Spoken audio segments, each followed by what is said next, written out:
దేవుడు ప్రేమించి మనకు అనుగ్రహిస్తూ వచ్చినటువంటి ఈ మంచి సమయమును బట్టి దేవునికి మహిమ కలుగును గాక. ఈరోజు దేవుడు మన కొరకు సిద్ధపరిచినటువంటి మహా గొప్ప దేవుని యొక్క వాక్య భాగాన్ని చదువుకుందాం. పెద్దవన్న దైవ గ్రంథాలు ఓపెన్ చేయండి. 2వ దినవృత్తాంతముల గ్రంథము 13వ అధ్యాయము 10వ వచనము నుండి 12వ వచనం వరకు మనం ఈ మాటలు చదువుకుందాం.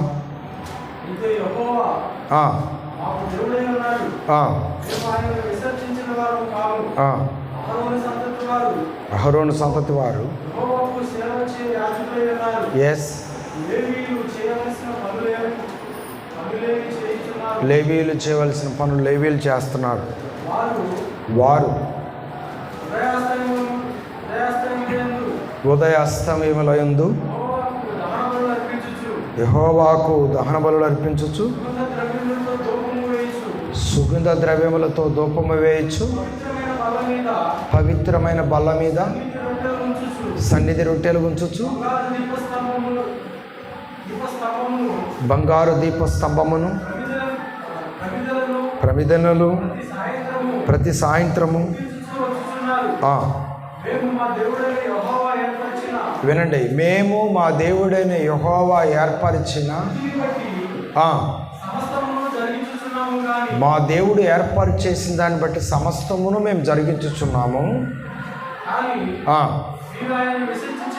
మీరైతే ఆయనను విసర్జించిన వారయ్యారు.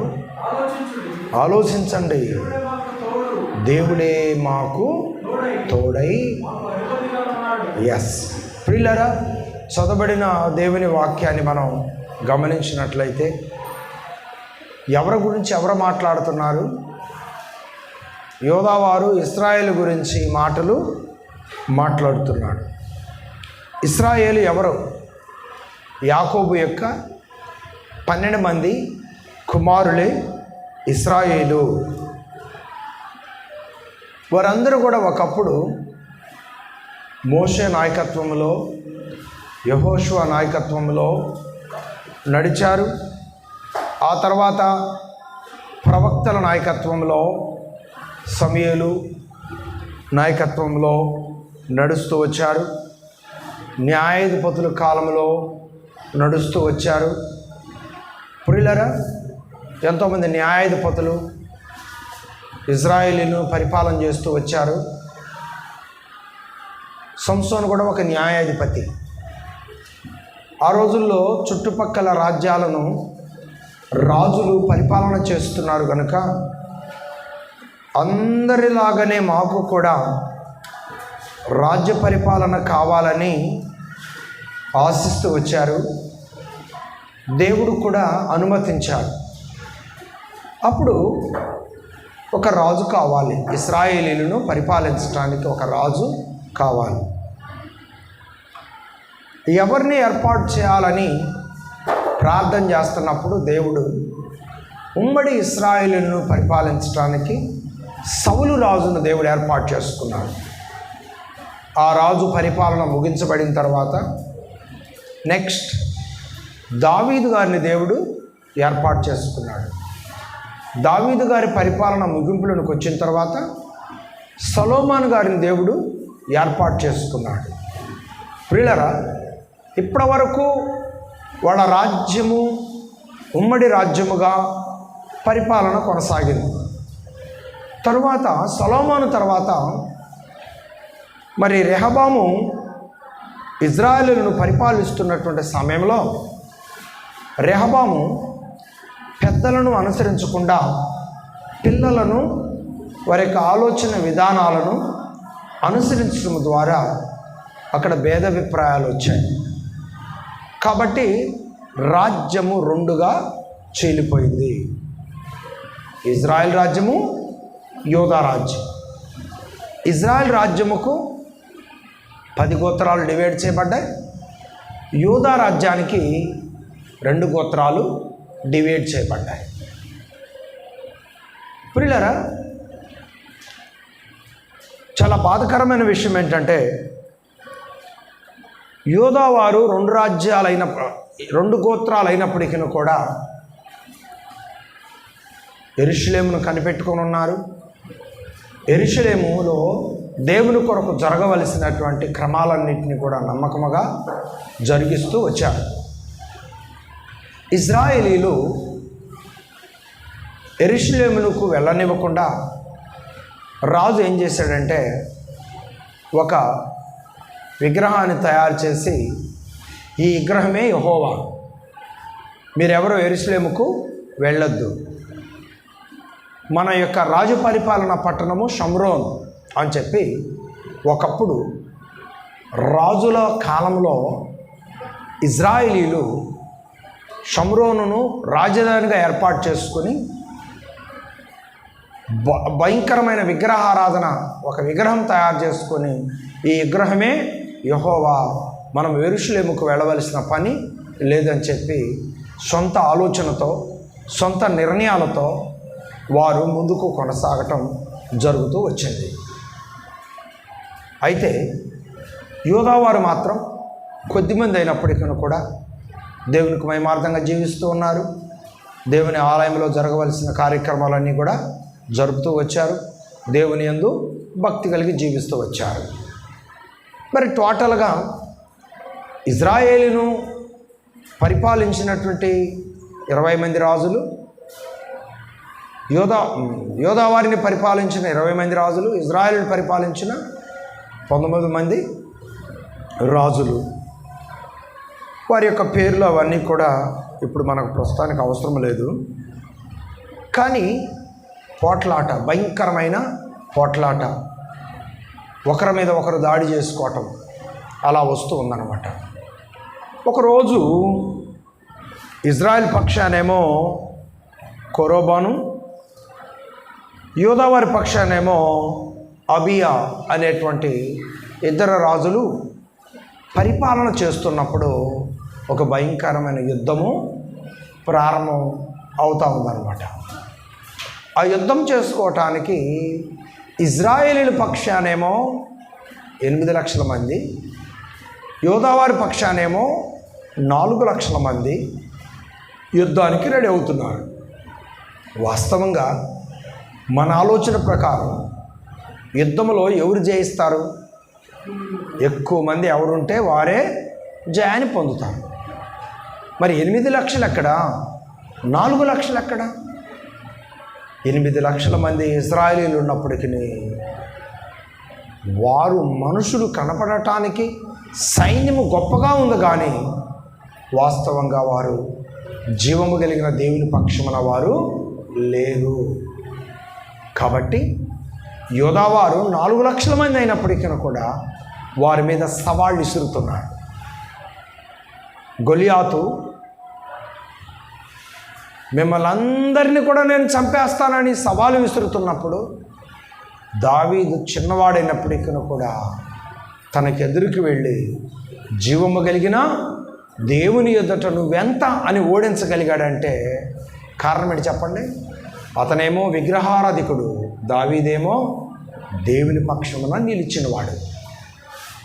ప్రియులరా, అంత గొప్ప గొలియాతును కూడా జయించగలిగిన శక్తి చిన్న వ్యక్తికి దేవుడు అనుగ్రహించాడు. కారణం ఏంటంటే ఇతడు దేవుని పక్షం, అతనేమో అపవాది సంబంధమైన వ్యక్తిగా ఉన్నాడు. కండలున్నాయి, సైన్యం ఉంది, ఎన్నో ఉన్నాయి, ఏమేమో ఉన్నాయి. కానీ ప్రియులరా, దావీదు మాత్రం దేవుని పక్షంగా ఉన్నాడు కనుక యుద్ధ ఆభరణాలు అంగీకరించలేదు.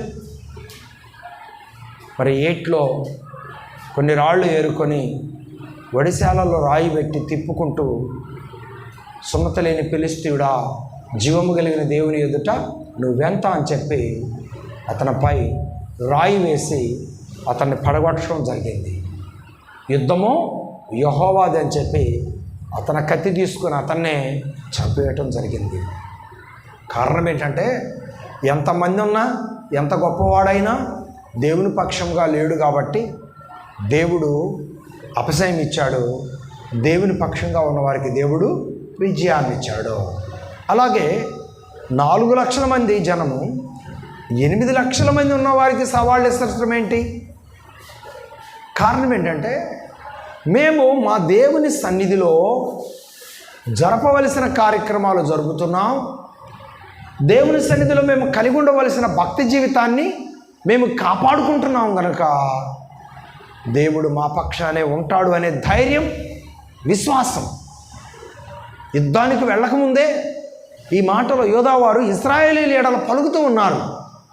అలాగే మనము కూడా దేవుని బిడ్డలముగా ఆయన మహిమ కొరకు నిలబడినప్పుడు ఖచ్చితంగా బహుధైర్యవంతులుగా నిలబడగలం, ధైర్యవంతులుగా మాట్లాడగలం.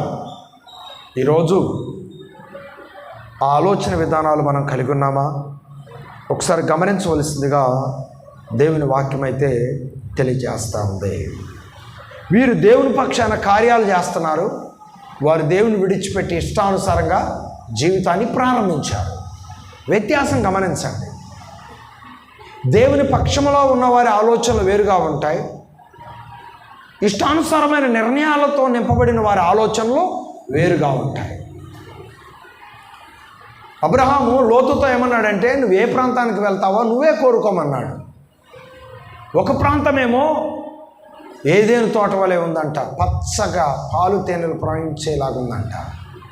ఒక ప్రాంతమేమో భయంకరమైనటువంటి కొండలు, తినటానికి గొర్రెలకు ఆహారమే లేదు. ఏ ప్రాంతం కావాలో కోరుకోమన్నాడు. వెంటనే 4 మాటలు ప్రార్థన చేసుకొని, మరి నేను ఏ ప్రాంతానికి వెళ్ళాలి దేవా, నన్ను ఎటు వెళ్ళమంటావయ్యా అని ప్రార్థన చేసుకున్నాడా? ఎవరు? లోతు ప్రార్థన చేసుకోలేదు. లోతు ప్రార్థన చేసుకోకుండా ఏమండి కంటికి నచ్చినటువంటి ప్రాంతంలోనికి వెళ్ళటానికి ప్రయత్నం చేశాడు, వెళ్ళాడు. కానీ అబ్రహాము ఆ కొండల ప్రాంతానికి వెళ్ళవలసి ఉన్నది. ఏమాత్రం నిరుత్సాహం చెందకుండా, తన హృదయంలో ఏమాత్రం ఆలోచించకుండా, ప్రభువా ఈ కొండల ప్రాంతానికి వెళ్ళే అవకాశం నాకు ఇచ్చావు, నాకును నా గొర్రెలకును కావలసిన ఆహారాన్ని ఏ దినానికి ఆ దినం మీరే సమకూర్చుండి దేవా అని చెప్పి ఆ కొండల్లోకి వెళ్ళిపోయాడు. ఆ కొండల మధ్యలో ఆ అందిని మేత మేస్తూ తృప్తికరంగా బ్రతుకుతున్నాయి. అంచెలంచెలుగా మంద విస్తరించబడతా ఉంది. కానీ లోతు కొన్నాళ్ళ పాటు బాగానే ఉన్నట్టుగా ఉంది. ఆ తర్వాత శోధనకు గురి అయ్యాడు. ఎందుకని? ప్రాంతం బాగానే ఉంది, ఆ ప్రాంతంలో నివసించే మనుషులు మంచివారు కాదు. చివరికి ఏబు కుటుంబాన్నే ఒక భయంకరమైనటువంటి శోధన, ఆ లోతు కుటుంబాన్ని ఒక భయంకరమైనటువంటి శోధన వెంబడిస్తూ ఉంది. పర్సనల్ శోధన వెంబడిస్తూ ఉంది. తట్టుకోలేని పరిస్థితుల్లో, మనశ్శాంతి లేని పరిస్థితుల్లో చాలా భయంకరమైన అపజయానికి గురయ్యాడు. ఇప్పుడు అతని పక్షాన వెళ్ళి యుద్ధం ఎవరు చేశారంటే అబ్రహామే అతని పక్షాన వెళ్ళి యుద్ధం చేశాడు. ఇక్కడ మీరు గమనించాలి. కంటికి కనపడే సమృద్ధి నాకు చాలా హ్యాపీగా ఉందనుకున్నాడు, కానీ అది శోధనగా మారింది. ఏమీ లేని బండభూముల్లోనికి వెళ్ళిన అబ్రహాము తన యొక్క మంద, తన యొక్క పనివారు, తన యొక్క కుటుంబము అంచెలంచెలుగా ఆశీర్వదించబడటం ప్రారంభించారు. కారణం ఏంటి చెప్పండి? ఇక్కడ దేవుని మాటకు లోబడటం. కారణం ఏంటంటే దేవుని మాటకు లోబడటం. ఈరోజు దేవుని బిడ్డలైన వారు ఖచ్చితంగా దేవుని పరిధిలో ఉండాలి. దేవుని మాటకు విధేయత చూపించే విధంగా ఉండాలి. మాట కలుపుకొని జీవించే విధంగా ఉండాలి. యోధావారు కొద్దివారైనప్పటికీ కూడా ఎవరు చేయవలసిన పని వారు దేవుని కొరకు చేస్తే కుటుంబాలు ఐకమత్యముతో కలిసి పని చేసుకుంటూ వారి పనిని వృద్ధి చేసుకున్నారు అనే వాస్తవాన్ని ఇక్కడ గమనించవలసిందిగా కోరుతున్నాను.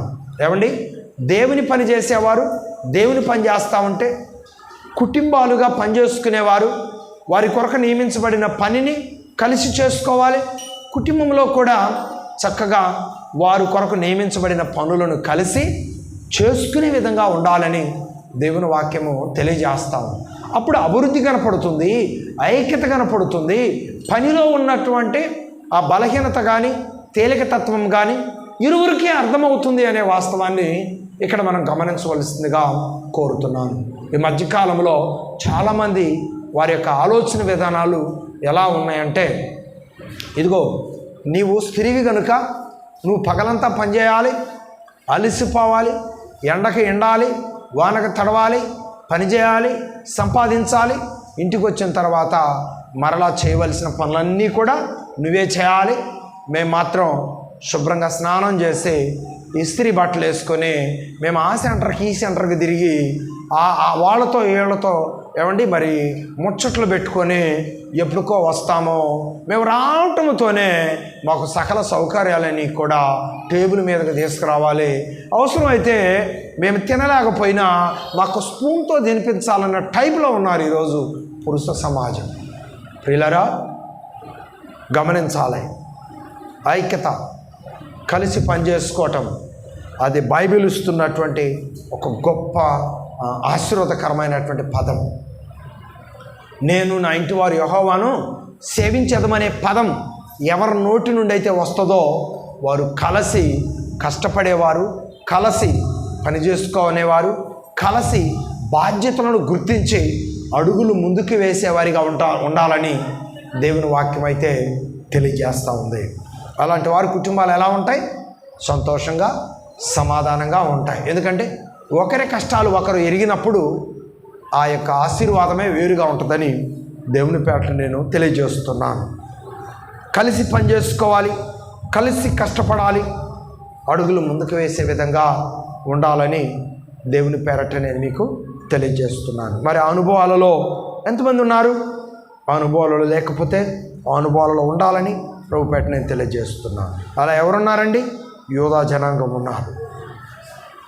అలా చేసుకుంటూ దేవుని కొరకు వారు ప్రత్యేకంగా ఉన్నారు. కాబట్టి మేము దేవుని కొరకు ప్రత్యేకంగా ఉన్నాం, విజయాలు మా వైపే ఉన్నాయి, ఖచ్చితంగా మేము చెప్పగలమని సవాలు విసురుతున్నారు యోధా వారు. ఎవరికి విసురుతున్నారు సవాల్? ఇజ్రాయేలులకు విసురుతున్నారు. యోధా వారు ఎంతమంది? 4 లక్షల మంది. ఇజ్రాయేలీలు ఎంతమంది? 8 లక్షల మంది. డివైడ్స్లోకి వచ్చేసరికి ఇజ్రాయేలీలు 10 గోత్రాలు, యోధా వారు 2 గోత్రాలుగా పరిగణించబడింది. యోధా గోత్రము, బెన్యామీను గోత్రము, ఈ 2 గోత్రాలు కలిసి ఒక రాజ్యంగా డివైడ్ చేయబడింది. 2 గోత్రాలు అయినప్పటికీ కూడా దేవుని విజయాలన్నీ కూడా వీరి పక్షానే ఉన్నాయి. కారణం ఏంటంటే తక్కువ జనాంగమైనా దేవుని కొరకు నమ్మకంగా జీవిస్తున్నారు, దేవుని పనిని ప్రోత్సహించే వారిగా ఉన్నారు. కాబట్టి ఖచ్చితంగా విజయాలు యోధావారి పక్షానే ఉన్నాయి అనే వాస్తవాన్ని ఇక్కడ మనం గమనించాలి. దేవుని కొరకు వారు ఏం చేశారు, విజయాలు ఎలా వారిని వరించాయనే విషయాలు 1 by 1గా మనం జ్ఞాపకం చేసుకుంటూ ముందుకు కొనసాగడానికి ప్రయత్నం చేద్దాం. 11వ వచనం, 13వ అధ్యాయం 2వ దినవృత్తాంతంలో గ్రంథము 13వ అధ్యాయం 11వ వచనాన్ని ఈ సమయంలో చదువుకుందాం. వారు ఉదయాస్తమయందు యెహోవాకు దహన బలులు అర్పించుచు, సుగంధ ద్రవ్యములతో ధూపము వేయచ్చు. ఇక్కడ మనం ఏం గమనిస్తున్నాం? మొదటి మాట, వాళ్ళు చేసిన మొదటి మాట ఏంటంటే దహన బలి అర్పించే క్రమమును వారు ముందుకు కొనసాగించారు. పిల్లల ఉదాహరణకి బైబిల్ గ్రంథంలో ఏబు గారు కూడా తన కుటుంబము కొరకు, తన బిడ్డల క్షేమము కొరకు ప్రతిరోజు ఉదయకాల సమయంలో దహన బలులు అర్పించేవారు, ప్రార్థన చేస్తూ ఉండేవారు. ఈరోజు ఆ దహన బలుల అనుభవం, ఆ ప్రార్థన అనుభవం ప్రతి కుటుంబంలో కూడా ఉండాలి. కలిసి ప్రార్థన చేస్తున్నప్పుడు వాళ్ళు సమాధానంగా ఉన్నట్టు లెక్క, కలిసి ప్రార్థన చేయనప్పుడు సమాధానంగా లేరని లెక్క. ఈ విషయాలు అర్థం చేసుకోవాల్సిందిగా ప్రభువైన యేసుక్రీస్తు వారి పేరట నేను తెలియజేస్తున్నాను. రెండవది, వారు ముందుకు కొనసాగిస్తూ వచ్చిన పని, రెండవ పని ఏంటంటే సుగంధ తైలముతో ధూపము వేసే విధానము వారు కలిగి ఉన్నారని ప్రభుపేట నేను తెలియజేస్తున్నాను.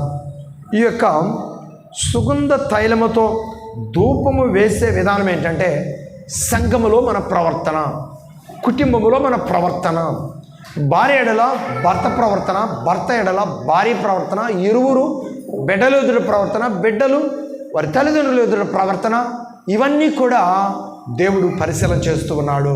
అందుకే నీ ప్రవర్తన అంతటినీ కూడా నీ దేవుడైన యెహోవాకు అప్పగింపము అని దేవుని వాక్యం తెలియజేస్తూ ఉంది. మన ప్రవర్తన మనం కంట్రోల్గానే కొనసాగించుకుంటున్నామని మనం భావించవచ్చు, కానీ ఎక్కడ త్వరపడతామో మనకు తెలియదు. కాబట్టి మన ప్రవర్తన అంతటికి కూడా ఎవరు అధికారిగా ఉండాలి? దేవుడు మాత్రమే మన ప్రవర్తనకు అధికారిగా ఉండాలి. అప్పుడు ధూపద్రవ్యము దేవుని సన్నిధిలో చక్కగా కొనసాగుతూ ఉన్నది. సువాసన శ్రేష్టమైన మంచి ప్రవర్తనకు సాదృశ్యంగా ఉందని కూడా ప్రభుపేటనే తెలియజేస్తున్నా. మంచి ప్రవర్తన మనము కలిగి ఉండవలసిన అవసరం ఉన్నది. మరి మనము దేవుని ఎదుట ఉన్నామా? ఒకసారి గమనించవలసిందిగా కోరుతున్నాను. మూడో పాయింట్ పవిత్రమైన బల్ల మీద సన్నిధి రొట్టెలు. ఒక గొప్ప అనుభూతిని ఇక్కడ మనం జ్ఞాపకం చేసుకుంటున్నాం ప్రియులారా. సన్నిధి రొట్టెల యొక్క ఈ బల్ల దేనికి సాదృశ్యం అంటే అమూల్యమైన దేవుని వాక్యానికి సాదృశ్యంగా ఉందని కూడా ప్రభుపేట నేను మీకు తెలియజేస్తున్నటువంటి మాటలు. మరి దేవుని వాక్యము మనము వింటున్నప్పుడు, చదువుతున్నప్పుడు మన ప్రవర్తన మార్చుకోవాలి. మనము దేవుని సన్నిధిలో ఎప్పుడు చెప్పేదే చెప్పకూడదు. దేవుని సన్నిధిలో ఎప్పుడు ప్రార్థించేదే ప్రార్థించకూడదు. సున్నది దేవుని వాక్యం పట్ల మనం ఆసక్తి కలిగి ఉన్నప్పుడు కొత్త అనుభవాలను మనం దేవుని ఎదుట తెలియపరచుకోవటానికి, నేర్చుకోవటానికి అవకాశం ఉంటుందని ప్రభుపేట నేను తెలియజేస్తున్నాను. అలాగే నాలుగో మాట ప్రతి సాయంత్రము వాళ్ళు ఏం చేస్తున్నారు? ఒక అద్భుతమైనటువంటి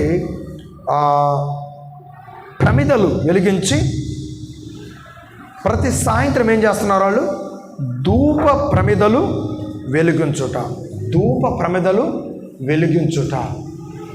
వెలిగించుట అనగా ప్రార్థించుట. వెలిగించినప్పుడు దీపము వెలుగునిస్తుంది. అలాగే ప్రార్థించినప్పుడు ఒక దీపములాగా మనము కూడా వెలుగుమయంతోనూ అడుగులు ముందుకు వేయటానికి అవకాశము ఉంటుంది ప్రియులారా. ఇప్పుడు దీపము లేని కాడ ఏముంటుంది? చీకటి ఉంటుంది. అలాగే చీకటి మన మీద అధికారం చలాయించడానికి ప్రయత్నం చేస్తున్నప్పుడు, మన నేత్రాలను అయోమయంలోనికి గురి చేస్తున్నప్పుడు, మన పాదములకు అయోమయమైనటువంటి పరిస్థితులను కొనసాగింపజేస్తున్నప్పుడు, ఏమండి, ఒక దీపము ఎలాగైతే ఆ పరిస్థితులన్నిటి నుండి మనలను విడిపించి అర్ధరాత్రి అయినా సరళమైన మార్గాన్ని ఏర్పాటు చేస్తుందో, అలాగే దేవుని ఎదుట దీప ప్రమిదలు అనగా ఒక వెలుగు, ఒక అద్భుతమైనటువంటి దేవుని సంకల్పాన్ని మన జీవితంలో నెరవేరుస్తుందని కూడా దేవుని వాక్యం తెలియజేస్తాం. దీపం ఏం చేస్తా అంటే చీకటిని ప్రారదోలుతుంది. ఆ దీపపు ప్రమిదల వెలుగు దేనికి సాదృశ్యం అంటే ప్రార్థనకు సాదృశ్యం. ప్రార్థన జీవితంలో మనం సన్నగిలితే వెంటనే ఏమొస్తుందండి? అపవాది గృహంలోనికి వస్తుంది. దీపం వెలిగించకపోతే, సాయంత్రమైనా దీపం వెలిగించకపోతే చీకటి వస్తుంది. ఆ చీకటిని ప్రారదోలటానికి ఏం చేయాలి? మనం దీపాలు వెలిగించాలి. చూడండి, ఇప్పుడు యూత్ లైట్లు వేస్తున్నారు కదా. మన బజార్లో స్తంభానికి లైట్ వేయకపోతే ఏంటండి చీకట్లో ఉంటున్నామేమో, లైట్ వేయట్లేదని అడుగుతాం కదా. అంటే లైట్ వెళ్ళకపోతే అక్కడ ఏముంటుందండి? చీకటి ఉంటుంది. ఆ చీకటి మనకు దీవెనా ప్రమాదమా? చీకటి మనకు దీవెనా ప్రమాదమా? ప్రమాదం. కాబట్టి ఆ చీకటి ఛాయలు మనం దూరపరచుకోవాలంటే ఏం చేయాలి? వెలుగు సంబంధులుగా ఉండాలి, ప్రార్థనా సంబంధులుగా మనం ఉండాలని దేవుని వాక్యము తెలియజేస్తాం. అందుకని భక్తుడు అన్నాడు, నా దీపము యేసయ్యా నీవు వెలిగించినావు, సుడిగాలిలోనైనా జడివానలోనైనా ఆలిపోదులే నీవు వెలిగించిన దీపము, నీవు వెలిగించిన దీపము, నీవు వెలిగించిన దీపము, నా దీపము యేసయ్యా నీవు వెలిగించినావు. సుడిగాలిలోనైనా జడివానలోనైనా ఆరిపోదులే నీవు వెలిగించిన దీపము, నీవు వెలిగించిన దీపము, నీవు వెలిగించిన దీపము, నీవు వెలిగించిన దీపము. ఐదవదిగా యాజకులు ఏం చేస్తున్నారండి? బూరలు పట్టుకొని ఊదుతూ ఉన్నారు. ఐదవ మాట యాజకులు బూరలు పట్టుకొని ఊదుతూ ఉన్నారు. ఈ బూరలు పట్టుకొని ఊదటం అనేటువంటిది దేనికి సాదృశ్యంగా ఉందంటే దేవునికి స్తుతులు చెల్లించటముకు సాదృశ్యంగా ఉంది. యెరికో పట్టణము దేవుని బిడ్డలు స్వాధీనపరచుకోవటం కొరకు ఏమండి ఆ కోట చుట్టూ 7 మార్లు ఏం చేశారండి? బూరలు ఊదుతూ దేవునికి స్తుతులు చెల్లిస్తూ తిరిగారు. 7వసారి అద్భుతమైన కార్యము అక్కడ జరిగి ఉన్నది. ఇలాగున దేవుని సన్నిధిలో జరగవలసిన 5 కార్యక్రమాలు ఎవరు జరుపుతున్నారండి? యోధావారు జరుపుతూ ఉన్నారు. కాబట్టి దేవుడు ఏం చేశాడు? యోధావారికి 15వ వచనం చదవండి. ఇప్పుడు 2వ దినవృత్తాంతముల గ్రంథము 13వ అధ్యాయం 15వ వచనం చదవండి. అప్పుడు యోధావారు ఆర్భాటించిరి. యోధావారు ఆర్భాటించి దేవుడు మమ్మను ఇశ్రాయేలు వారందరి అబియా ఎదుటను యోధావారి ఎదుటను ఎవరు ఎదుట నిలవలేదు? యోధావారి ఎదుట అబియా వారి ఎదుట ఎవరు నిలవలేదు? ఇశ్రాయేలు నిలవలేదు. ఈ విజయాన్ని దేవుడు యోధావారికి అప్పగించాడు. పిల్లరా, కారణం ఏంటంటే యోధావారు సొంత నిర్ణయాలతో, సొంత ఆలోచనలతో, ఇష్టానుసారమైనటువంటి తొందరపాటు సొంత నిర్ణయాలలో లేకుండా కొద్దివారైనప్పటికీ దేవుని మహిమ కొరకు నిలబడ్డారు కనుక యుద్ధములో విజయము ఎవరి పక్షంగా ఉంది? యోధావారి పక్షంగా ఉంది. ఇజ్రాయేలు 8 లక్షల మంది అయినప్పటికీ కూడా 4 లక్షల మంది యోధావారి ఎదుట నిలవలేకపోయారు. కారణం ఏంటంటే వీరు దేవుని యందు భక్తి కలిగి ఉన్నారు, దేవునికి లోబడ్డారు, విధేయులుగా దేవుని సహాయం కోరుకున్నారు. మరి ముఖ్యంగా దేవుని ఎదుట జరగవలసిన కార్యక్రమాలు ఆటంకం లేకుండా జరుపుతూ వచ్చారు కనుక విజయం యోధావారి పక్షంగా నిలబడింది. 8 లక్షల మంది ఇజ్రాయేలీలు ఉన్నప్పటికీ కూడా తొత్తునీలుగా ఓడిపోవటం జరిగింది. దేవుని పక్షాన నువ్వు నిలిచినట్లయితే దేవుడు నీ ఎదుట, నీ కుటుంబంలో, నీ యొక్క వ్యక్తిగత లైఫ్లో, నీ పనులలో ప్రభు అనేకమైన విజయాలు ఇవ్వాలని దేవుని యొక్క సంకల్పం. ప్రార్థన చేసుకుందాం. ప్రియులారా, ఒకప్పుడు యోధారాజుల్లో జరిగినటువంటి ఆ పోరాటాలు ఆ విధంగా జరిగాయి, ఆ విధంగా ముందుకు కొనసాగింప చేసుకున్నారు. ఈరోజు రాజులు మన మధ్య లేరు. రాజులకు రాజైన యేసు ప్రభు ఆయన సన్నిధే మన మధ్య ఉన్నది. ప్రభువైన యేసుక్రీస్తు వారు మనందరికీ విజయాలు ఇవ్వాలని, మన పాపదోషాలు మనలో నుండి తీసివేయాలని ఈ లోకములోనికి వచ్చి మన కొరకు ప్రాణం పెట్టి ప్రియులారా పునరుద్ధానుడై సమాధిని జయించి ఈ భూలోకంలో దేవుని చిత్తానుసారంగా జీవించిన వారిని తీసుకెళ్ళటానికి త్వరలో రానైన దేవుడు మన ప్రభువైన యేసుక్రీస్తు వారు. ఆయన వాగ్దానాలు మన జీవితంలో నెరవేర్చుకుంటూ అడుగులు ముందుకు వేయగలిగితే ప్రభు సంకల్పం మన జీవితాలలో బహు అద్భుతంగా ఆయన నెరవేర్పును కొనసాగిస్తుందని ప్రభు తెలియజేస్తూ వచ్చాడు. ప్రేమ కలిగిన మా తండ్రి, పరిశుద్ధుడైన మా దేవా నీ కొందనాలు చెల్లిస్తున్నాను. కృపలో జ్ఞాపకం చేస్తున్నాను. ఎప్పటివరకు మాతో ఉన్నావు, నీ సన్నిధిని మాకు అనుగ్రహించావు. ఘనమైన నీ మాటలు ధ్యానం చేసుకోవటానికి మీరు అవకాశం ఇస్తా వచ్చినందుకు వందనాలు ప్రభువా. ప్రారంభమైన ఇప్పటివరకు మాతో నడిపించినందుకు వందనాలు. ఇంకా జరగవలసిన క్రమాన్ని చిత్తానుసారంగా మాతో ఉండి మాలో ఉండి జరిగించి నీ నామానికి మహిమ తెచ్చుకున్నాను. యేసయ్య నామంలో ప్రార్థించి అడుగు వేడుకుంటున్నాను పరమ తండ్రి. ఆమేన్. ఆమేన్.